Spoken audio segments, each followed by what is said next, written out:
اسلام آباد میں اب ایک بار پھر یہ گونج سنائی بھی دے رہی ہے کہ جوڈیشل پیکج جو ہے وہ تقریباً تیار ہو چکا ہے۔ ہر طرف سے یہ ایک سننے کو مل رہا ہے کہ یہ جو پیکج ہے اس میں جو اصلاحات ہیں وہ ایک یا دو یا تین نہیں ہوں گی بلکہ ایک بڑے وسیع پیمانے بھی ہوگی، بلکہ اس میں تو یہ بھی کہا جا رہا ہے کہ جو چارٹر آف ڈیموکریسی سائن ہوا تھا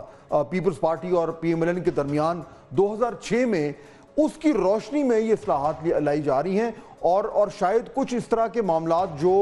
اس چارٹر آف ڈیموکریسی میں شامل کیے گئے تھے اور الٹیمیٹلی وہ 18ویں ترمیم کا حصہ نہیں بنے یا بعد میں نہیں جو ہے وہ آئین میں آ سکے، ان کو بھی یہاں پہ لایا جائے گا۔ اب یہ جو معاملہ ہے اس میں کوئی کنفرمیشن تو نہیں دے رہا، لیکن یہاں تک ہم آپ کو رپورٹ کر سکتے ہیں کہ آج سے چند دن پہلے جب وزیر اعظم شہباز شریف صاحب نے ایک عشائیہ دیا اپنے تمام جو پارلیمنٹیرینز ان کو، تو اس میں وہ اپنے خطاب میں انہوں نے اس بات کا ذکر ضرور کیا کہ یہ جو پیکج ہے جو اس کو اصلاحات کہا جا رہا ہے یہ تقریباً تیار ہیں اور بہت جلد انہیں جو ہے وہ پارلیمنٹ میں پیش کیا جائے گا۔ یہی وجہ ہے کہ تمام تر جو پارلیمنٹیرینز ہیں حکومت کے اور اتحادیوں کے، ان کو یہ کہا گیا ہے کہ وہ یہاں پہ موجود رہیں اسلام آباد میں، بلکہ ان میں سے کئی ایسے لوگ تھے جو ملک سے باہر تھے تو انہیں واپس بلایا گیا ہے اور ان کو کہا گیا ہے کہ دے شوڈ ریمین ریڈی، کسی بھی دن یہ پیکج آ سکتا ہے۔ اب سوال ہی پیدا ہوتا ہے، ایک تو آج ہم بات کریں گے کہ وہ جوڈیشل پیکج میں ممکنہ طور پر کیا ہو سکتا ہے، لیکن اس کے ساتھ ساتھ اس سے پہلے جو ہے وہ امپورٹنٹ چیز یہ کہ کیا گورنمنٹ کے پاس وہ نمبرز ہیں کہ نہیں ہیں۔ تو اس میں آج سے چند ہی دن پہلے فیصل واڈا صاحب ہمارے پروگرام میں تھے اور وہ دعویٰ کرتے ہیں کہ ان کے پاس بڑی انسائیڈ انفارمیشن ہوتی ہے، تو وہ تو بڑے کانفیڈنٹ تھے۔ وہ سنیے انہوں نے اس وقت کیا کہا تھا نمبرز کے حوالے سے۔ اچھا، لیکن نمبرز پھر بھی کم ہیں۔ سر یہ آپ کہہ رہے ہیں تو یو تھنک کہ ہو گئے ہیں اور وہ ہوئیں گے؟ آئی ایم ناٹ تھنکنگ سر، آئی نو سر ایسی جتنی لیجسلیشن آئیں گی سب ہوگا، اچھا ٹھوک بجا کے ہوگا، اور اب زور زبردستی سے بھی ہم کریں گے۔ اور شاید یہی وجہ ہے کہ جو اپوزیشن ہے اس کو بھی یہ گونج جو ہے وہ سنائی دے رہی ہے۔ چنانچہ آج جب میڈیا سے گفتگو ہو رہی تھی تو اسد کیسر صاحب، پاکستان تحریک انصاف کے بڑے امپورٹنٹ رہنما ہیں، سابق سپیکر بھی ہیں، انہوں نے بھی کچھ اسی طرح کے خدشوں کا اظہار کیا۔ سنیے ذرا۔ اور اس پہ یہ پورا کانسٹیٹیوشن امینڈمنٹ لا رہے ہیں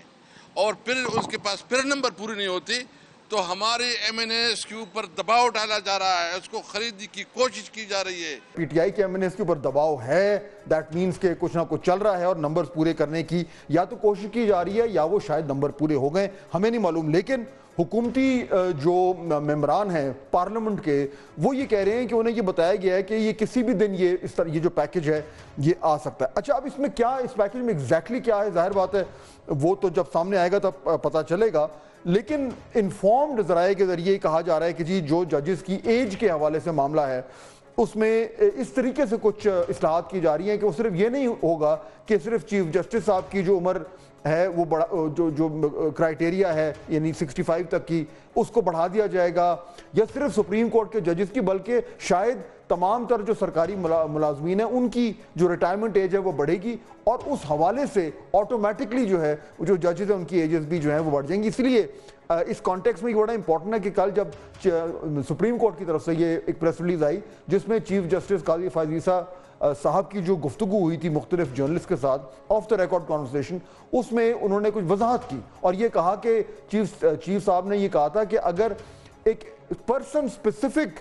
کوئی اگر امینڈمنٹ ہے کہ صرف ایک چیف جسٹس کی عمر جو ریٹائرمنٹ کی بڑھا رہی ہے تو وہ ایکسیپٹ نہیں کریں گے،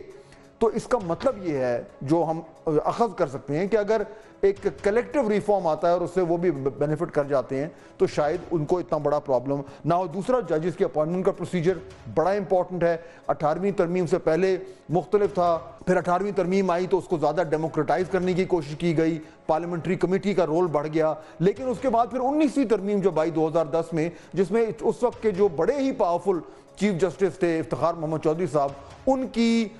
یعنی کہ انہوں نے بڑا اپنا جو ہے وہ اثر و رسوخ استعمال کر کے جو ہے وہ 19ویں ترمیم جو ہے وہ فورس کروائی تھی پارلیمنٹ سے، جس کے بعد سپریم کورٹ کے چیف جسٹس کے پاس بہت زیادہ پاورز آ گئی تھی اپوائنٹمنٹ کی ججز کے حوالے سے، اور اس کے بعد جو ہے وہ آرٹیکل، اور یہ بائی دا وے سارا آرٹیکل 175A میں یہ ڈیٹیل لکھا ہوا ہے۔ تو اس وقت سی جے کی بہت زیادہ پاور ہوتی ہے اور اس میں یہ بھی لکھا گیا کہ جو بھی سینئر موسٹ ہوگا